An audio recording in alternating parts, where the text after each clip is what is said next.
j'ai coupé la largeur de la fibre. Donc là, je vous rappelle, j'ai fait une petite flèche pour montrer le dos, hein, que je l'oublie pas. Vous voyez, il y a un peu de paraffine là, c'est pour éviter que le bois s'éclate. Donc là-dessus, on va se positionner. Ce petit bout là va peut-être me servir à autre chose, je sais pas, donc je me positionne pas trop loin du bout et je vais prendre le centre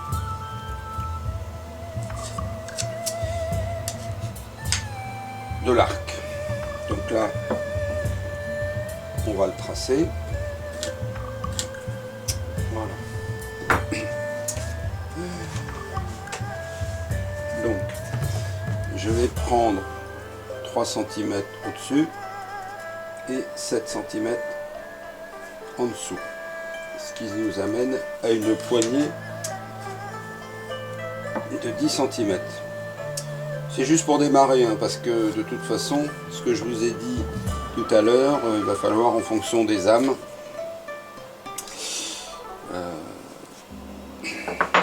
voir les 10 cm un peu plus bas. Donc une fois que je suis positionné avec mon petit gabarit, je vais pouvoir tracer les pentes.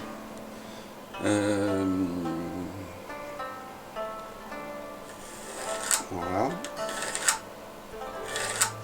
Et ici. C'est pas les pentes définitives, hein. Il va falloir enlever du bois après. Voilà. Donc pour la poignée, comme je vous ai dit, il fallait enlever les âmes du haut pour que la poignée soit à la bonne hauteur. Donc je sais que ma poignée doit faire 41. Je sais que chaque âme va faire à peu près 3,44. On va mettre des euros. 3,44 et puis la fibre qui fait 1,27. Donc je vais retirer ça donc à la poignée. Alors on va d'abord faire les petits totaux. 5, 8. Donc il faut que j'enlève 8,15. Donc 41, 0.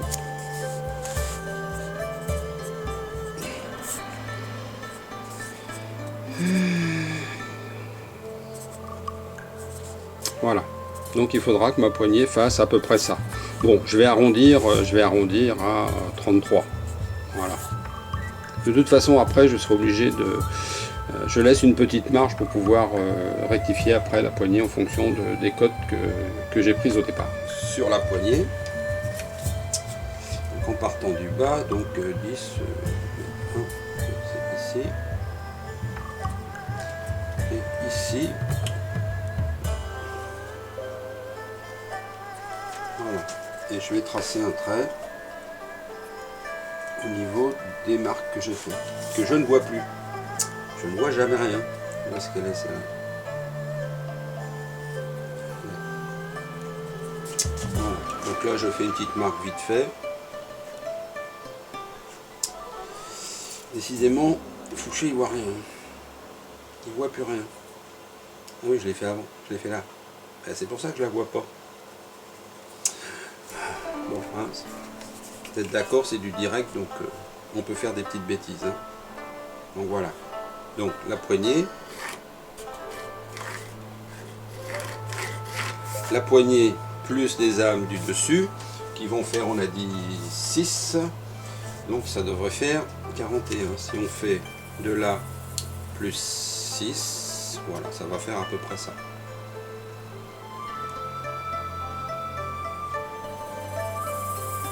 Donc, vous voyez que on est descendu par rapport à l'original.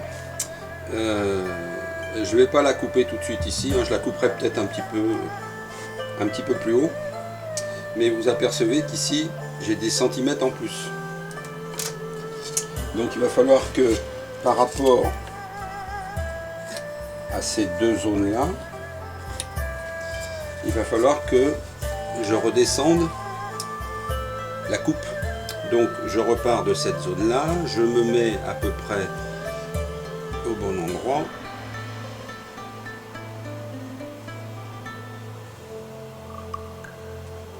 Voilà, et je redessine ma pente. Donc là je fais la même chose ici. Donc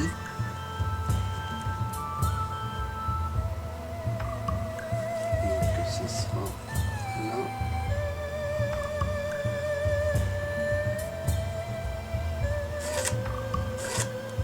Voilà. Donc j'ai bien ici mes 10 cm. J'ai mon fondu là, j'ai mon fondu là. Je vais effacer les autres.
La découpe de la poignée, il nous reste ces deux fondus. On pourra faire des stylos ou ce qu'on veut avec.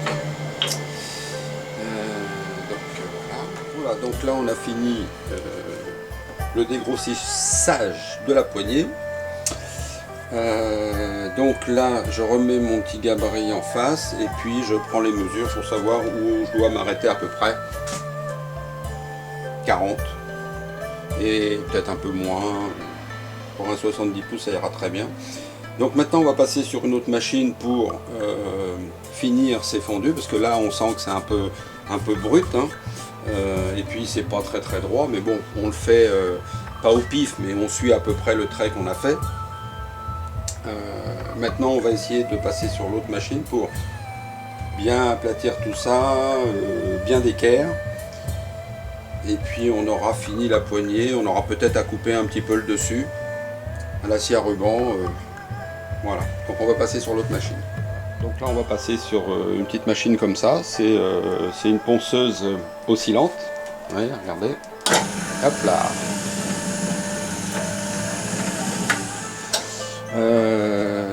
On n'est pas obligé d'acheter ce genre de machine. Ça peut vous servir pour autre chose si vous avez un petit peu de moyens. On peut très bien passer sur une petite perceuse à colonne ou l'autre machine que je vous ai montré dans les vidéos précédentes, que je vais vous remontrer d'ailleurs. Le petit moteur avec le petit rouleau ponceur, vous mettez ça, je l'ai mis sur une planche que je peux fixer sur mon établi et je peux la mettre en horizontale, elle n'est pas obligée d'être verticale, donc après un petit système pour glisser votre poignée dessus, il n'y a pas de souci. Ou alors encore moins cher, une petite perceuse à colonne, pas forcément une grosse comme ça, un petit rouleau ponceur sur la table, votre poignée, ça fera le même résultat. Voilà. Voilà, donc une petite démo de quelques instants, mais je vais vous épargner les deux parties.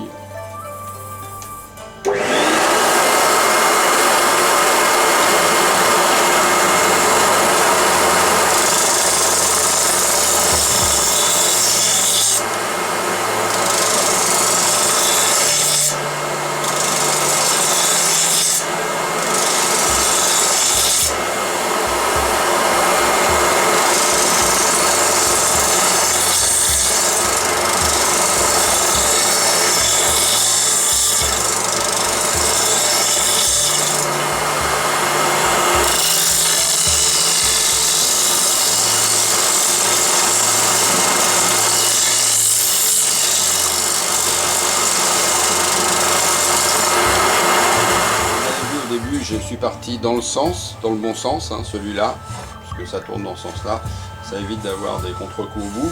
On peut le faire aussi, comme je vous l'ai montré, dans ce sens-là. On peut le faire quand c'est des parties très fines.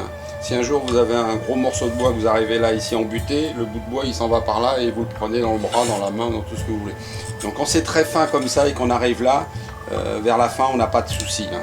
Donc faire attention aussi de ne pas accrocher là. Donc voilà. Quand j'aurai fini, on aura quelque chose de sympathique ici. Donc voilà la poignée terminée, donc bien lisse ici, fondue, très fin. On devrait pouvoir presque voir à travers, pareil de l'autre côté. Donc on va la laisser comme ça. Lorsqu'on va mettre l'arc en position, quand toutes les côtes seront finies, toutes les coupes auront été faites, on fera un premier assemblage pour voir s'il n'y a pas quelque chose qui ne va pas, s'il n'y a pas un petit écarrage qui n'est pas bon. Et on verra ça à ce moment-là. Donc pour l'instant, la poignée est finie. Voilà, pendant que j'y suis, comme j'ai une autre poignée en palmier aussi à faire, mais pour un déflex réflexe, j'ai mon gabarit ici qui reprend la forme du moule. J'ai mis ma poignée dans le bon sens évidemment pour le dos, et je trace ici la coupe que je vais faire à la scie à ruban.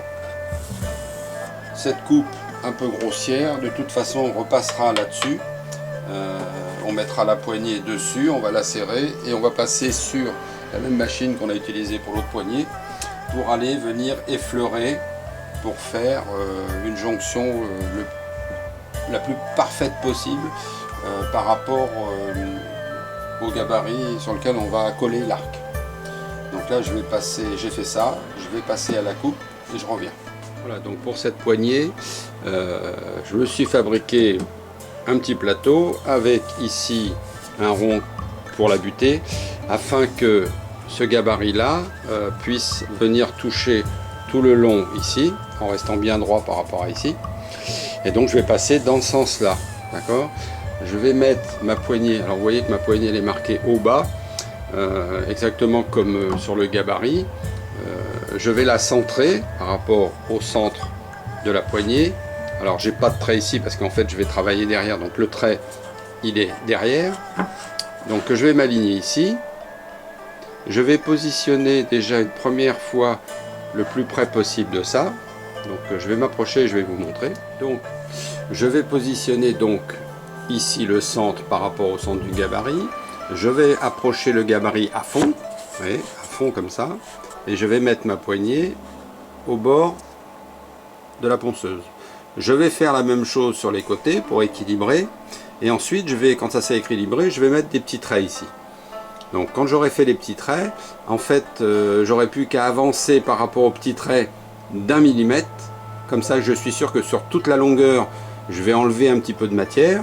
Et je vais donc, avec ça, suivre le ponçage.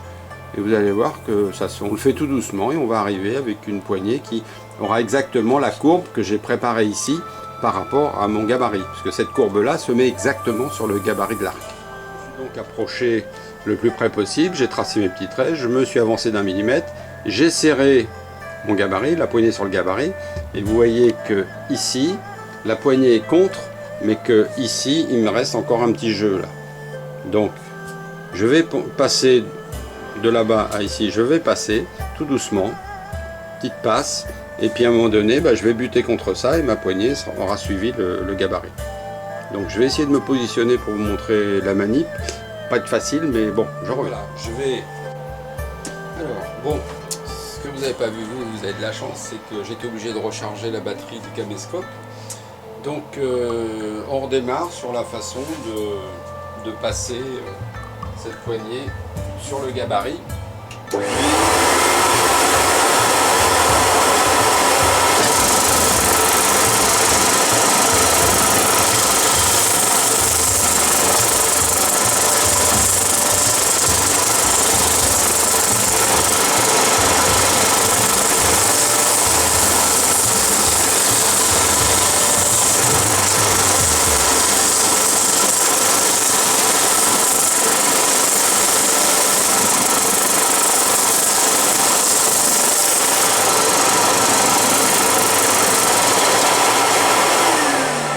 Voilà, je vais vous épargner toute la partie.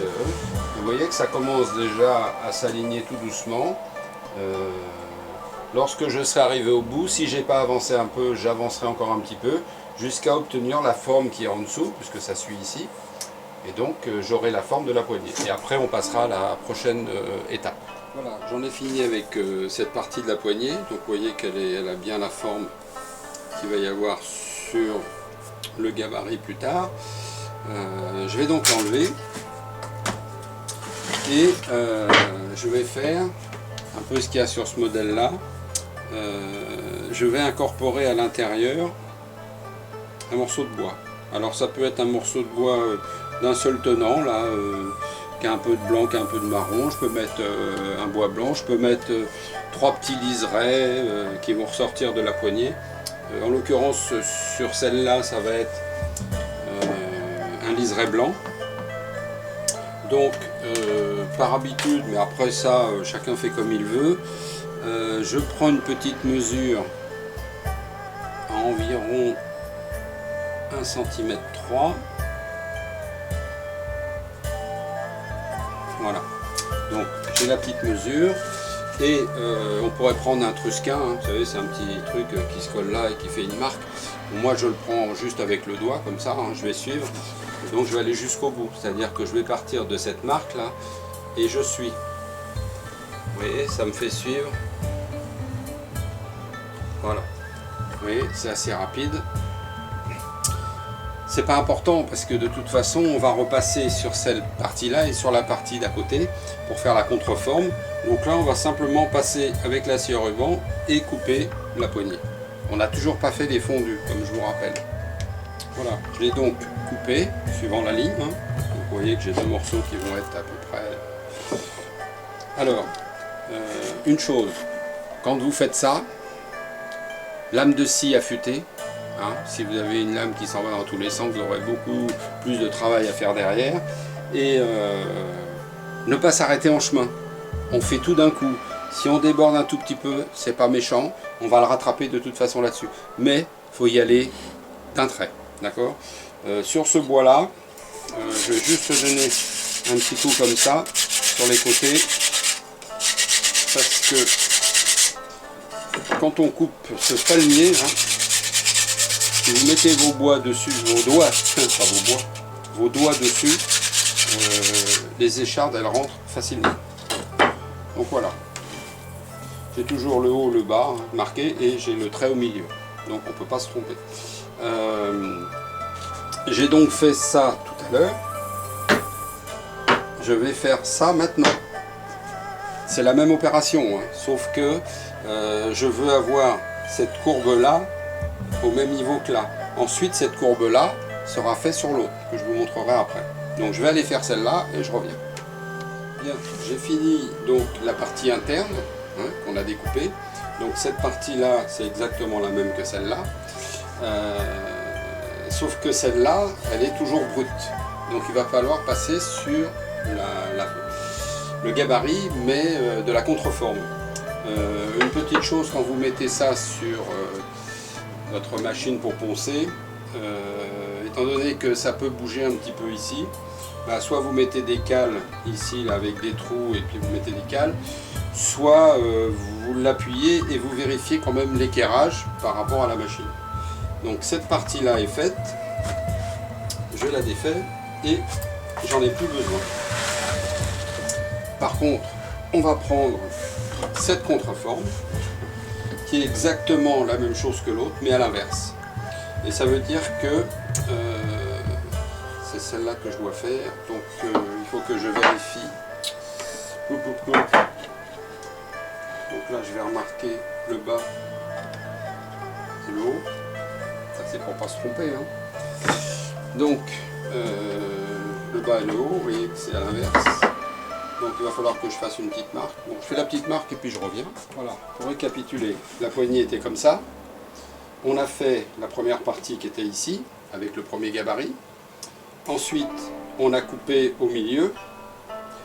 Mais quand on coupe, c'est pas très droit. Donc avec la première, comme cette courbe-là est la même que celle de devant, on est reparti sur la première machine. On a refait cette partie-là.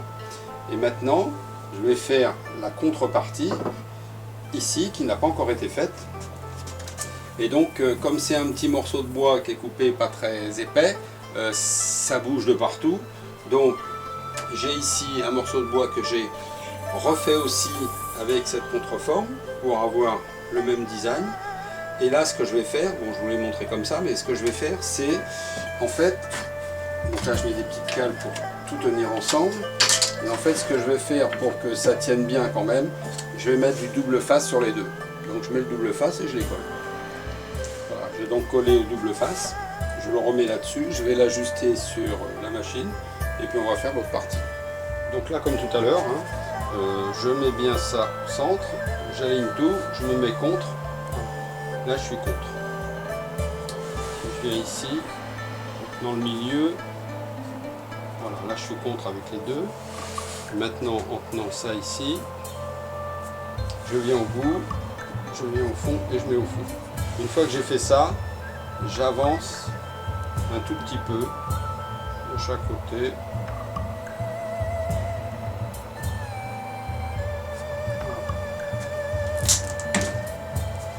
Tiens, il a craqué celui-là.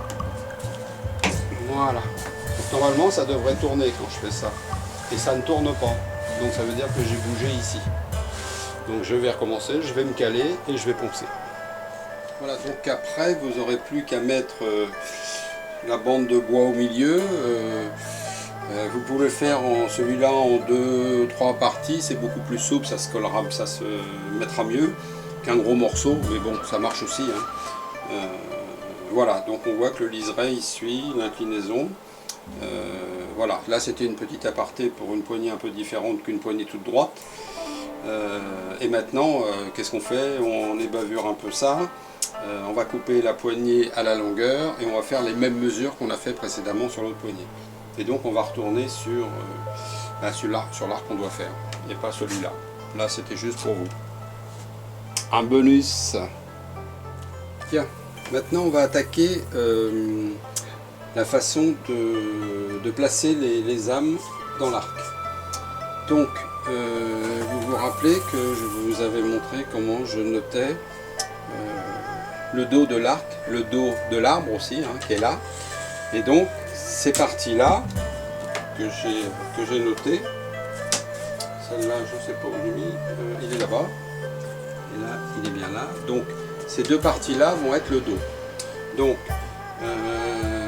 vous avez plusieurs possibilités, enfin, moi j'en connais deux, c'est de mettre bout à bout comme ça, mais il faut une jointure parfaite. Et ensuite pour la deuxième, vous allez décaler et faire quelque chose comme ça. Vous voyez, ça sera décalé. Donc, vous pouvez les joindre directement en bout à bout. Ça demande que sur l'opération de collage, ça bouge pas du tout. C'est pas évident. Vous avez la possibilité aussi de faire des entailles. Donc je vais noter sur ces branches, donc celle-là, ça sera les parties de dos. Donc je sais que je mets un dé pour le dos de l'arc, je mets un dé pour le dos, parce que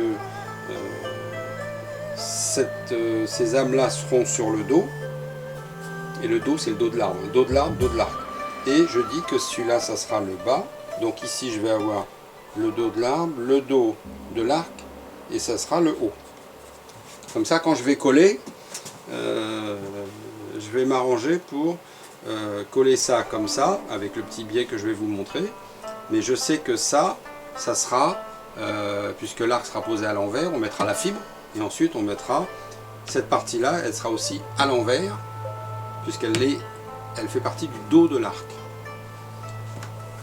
Donc voilà, le petit instrument, c'est un petit moteur, un petit rouleau ponceur et cette petite chose que je me suis faite. Donc elle est évidemment avec ça en biais. Ici, c'est pour caler lame comme ça. D'accord ? Je vais noter, en général ici c'est à peu près à 13 cm. Donc je vais noter le 13 cm pour me mettre toujours au bord de ça. Je vais allumer l'engin, donc attention parce que faut que ça soit juste, que ça passe, mais que ça ne vous revienne pas dessus. Donc moi j'ai fait ça comme ça, donc je vais me mettre avec ma petite marque ici 13 mm, je vais me mettre là, avec l'aspirateur bien sûr, Et je vais passer, je vais pas le faire, mais je vais le mettre comme ça. Je vais passer comme ça. Et je vais vous montrer ce que ça donne. Donc je reviens le temps que je l'allume, que je prépare tout. Voilà, j'ai donc préparé mon petit trait ici à 13 cm. Ça, je l'ai marqué un peu plus bas pour me rappeler que c'est ce côté-là, hein, vu que je vais enlever de la matière ici. Là. Donc je vais me mettre à 13 cm du bord, là je vais me mettre là et je vais passer en dessous. Donc je vais allumer l'aspirateur et on regarde ça.